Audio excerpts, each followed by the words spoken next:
حضرت والا نے اس ارشاد میں بہت بڑی غلط فہمی کو دور فرمایا ہے. اس کو اگر ہم اچھی طرح سمجھ لیں تو ہماری زندگی میں فرق آ جائے. ایک بات تو بیچ میں فرمائی ہے، پہلے میں اس کا ذکر کر دوں. یہ فرمایا کہ یہ آج کل لوگ دو اصطلاحیں بناتے ہیں، تو فلاں آدمی دیندار ہے، فلاں آدمی دنیا دار ہے. مسلمانوں میں بھی کہہ دیتے ہیں وہ ایک دنیا دار مسلمان ہے. اور دنیا دار اس کو کہہ دیتے ہیں کہ جو ذرا دنیا کے اندر اس کا رتبہ کچھ زیادہ سمجھا جاتا ہو، مال دولت اس کے پاس زیادہ ہو، تجارت ہو، روپے پیسے ہوں، کہتے ہیں دنیا دار آدمی. اور دیندار اس کو کہتے ہیں کہ جو دین کے کام میں کسی میں لگا ہوا ہے اس کو دیندار کہہ دیتے ہیں. حضرت والا نے فرمایا کہ کوئی مسلمان دنیا دار نہیں ہوتا. یہ بڑی سخت غلط فہمی ہے.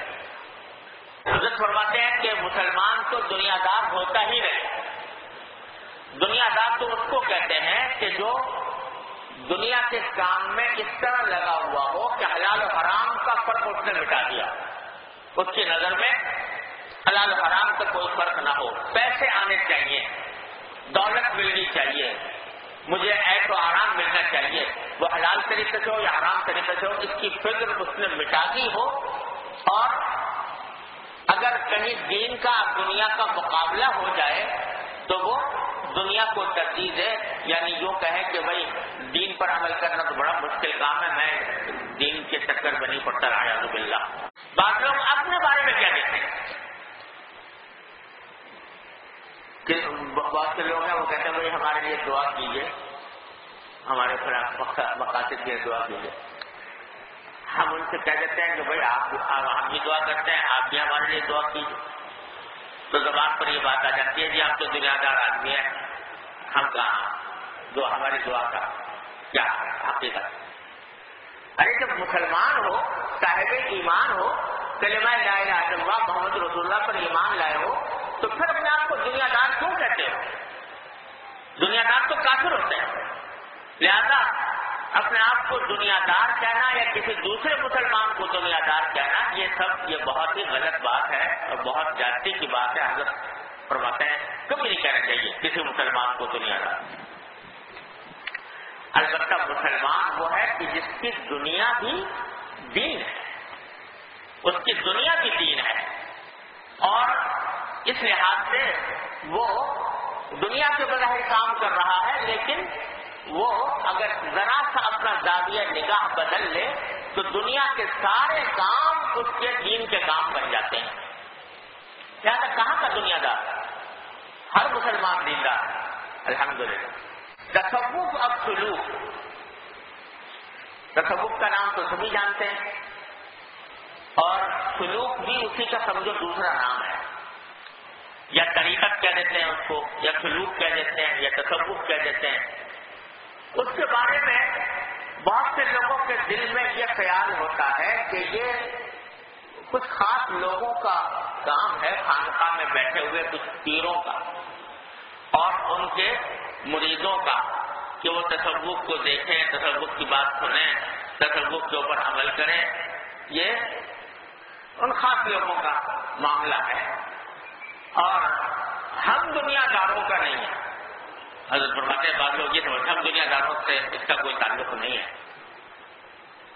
تو اس غلط فہمی کو اس حضرت دور فرما کر فرماتے ہیں کہ اصل میں یہ غلط فہمی اس لیے ہے کہ تصوف کو کچھ دنیا سے نرالی، کوئی مافوق الفطرت، کوئی غیر فطری چیز سمجھا ہوا ہے، جس کے نتیجے میں کہتے ہیں یہ تو ان لوگوں کے لیے ہے جو گوشے میں بیٹھ کر، خانقاہ میں بیٹھ کر ذکر کر رہے ہیں اور ان کو کبھی کشف ہو رہا ہے، کبھی الہام ہو رہا ہے، کبھی اس کو انوار دکھائی دے رہے ہیں وغیرہ وغیرہ.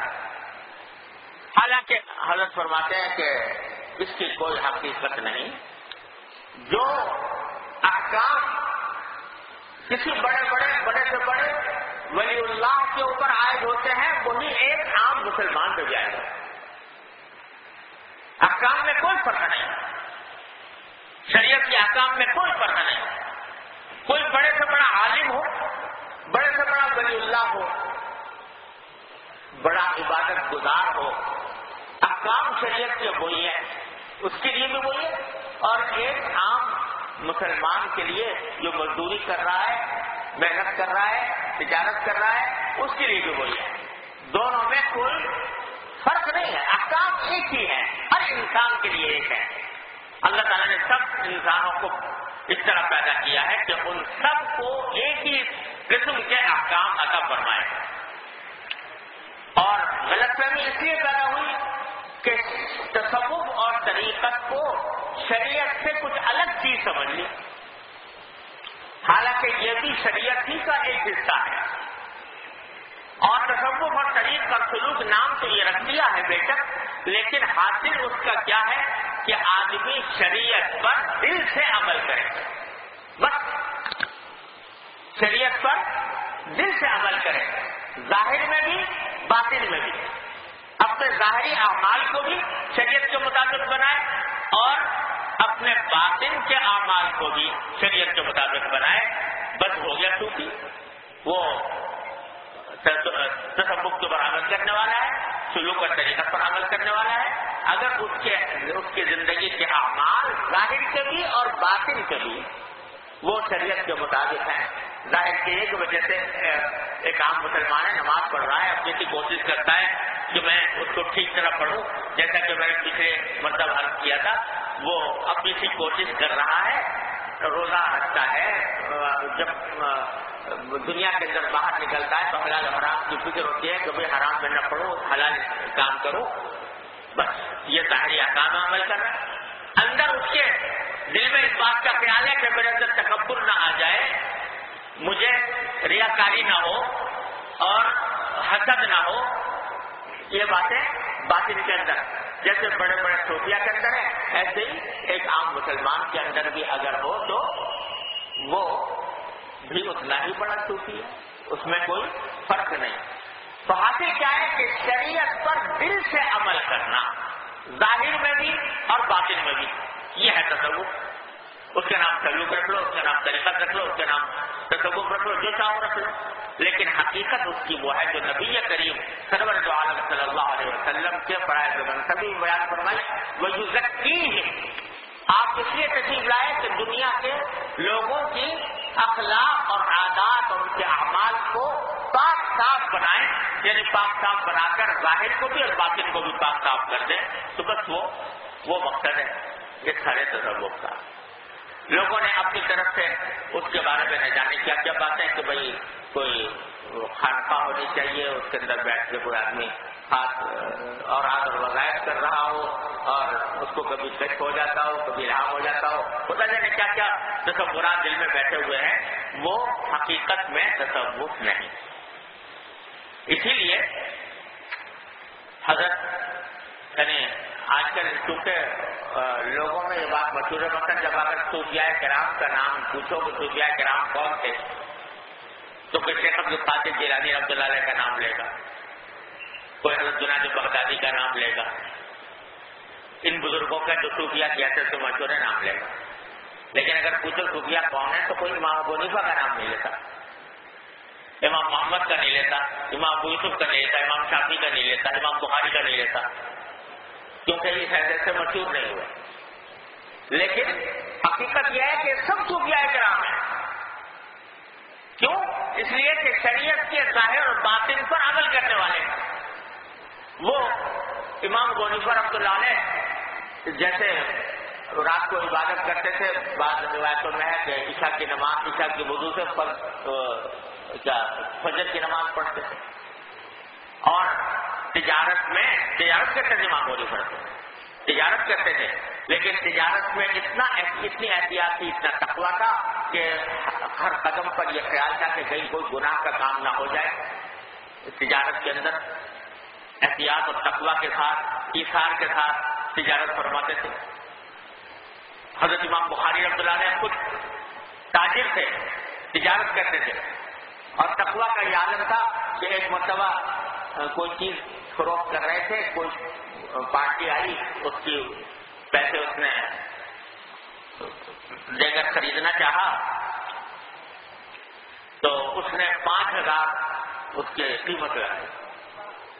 تو امام بخاری رحمۃ اللہ علیہ نے کہا کہ سب میں کل سوچ کے جواب دوں گا تمہیں کہ 5,000 میں مجھے دینی ہے کہ نہیں. بعد میں اگلے دن آنے سے پہلے ایک اور پارٹی آ گئی, اس نے 10,000 لگا دی. تو امام بخاری نے کہا کہ بھائی میں آپ کو نہیں دے سکتا 10,000 میں, کیونکہ میں ایک اور پارٹی سے بات چل رہی ہے اور میں نے کہا ہے کہ کل جواب دوں گا 5,000. لوگوں نے کہا کہ ابھی تو اس سے سودا نہیں ہوا, پکا نہیں ہوا, ابھی تو آپ نے کہہ بھی دیا تھا کہ 1 دن کی مہلت ہے, اس کے بعد میں فیصلہ کروں گا. ابھی تو آپ نے فیصلہ بھی نہیں کیا اور سودا تو کیا ہوتا.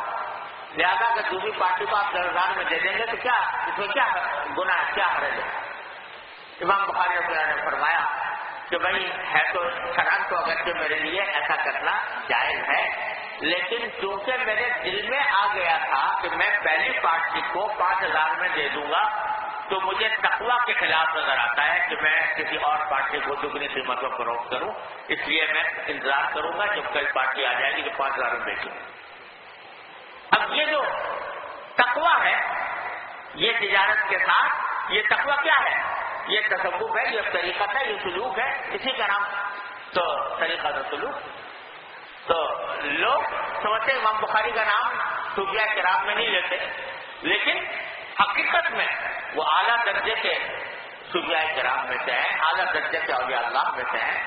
امام ابو حنیفہ کا بھی یہ حال ہے. امام محمد ابن حسن شیبانی رحمۃ اللہ علیہ جو امام ابو حنیفہ کے شاگرد ہیں, ان سے کسی نے پوچھا کہ حضرت آپ نے بہت کتابیں لکھی ہیں فقہ کے اوپر, کتابوں کا انبار لگا دیا امام محمد نے اپنے زمانے میں, اس کی کتابیں لکھی ہیں, لیکن آپ نے تصوف کے موضوع پر کوئی کتاب نہیں لکھی. تو تصوف کے موضوع پر کچھ نہیں لکھا. امام محمد نے فرمایا اللہ کے بندے میری ساری کتابیں تصوف پر ہیں, اس لیے کہ اس میں یہ بیان ہے کہ کون سی چیز حلال ہے کون سی حرام. اور تمہیں اگر زیادہ تصوف دیکھنا ہو تو کہتے ہیں میری کتاب البلوغ پڑھ لو, یعنی وہ کتاب جس میں تجارت کے شرعی احکام بیان کیے گئے ہیں کہ کون سی تجارت حلال ہوتی ہے, کون سی حرام ہوتی ہے, کون سا سودا حلال ہے, کون سا حرام ہے, کون سا جائز, کون سا ناجائز. یہ درخت تصوف کی طرح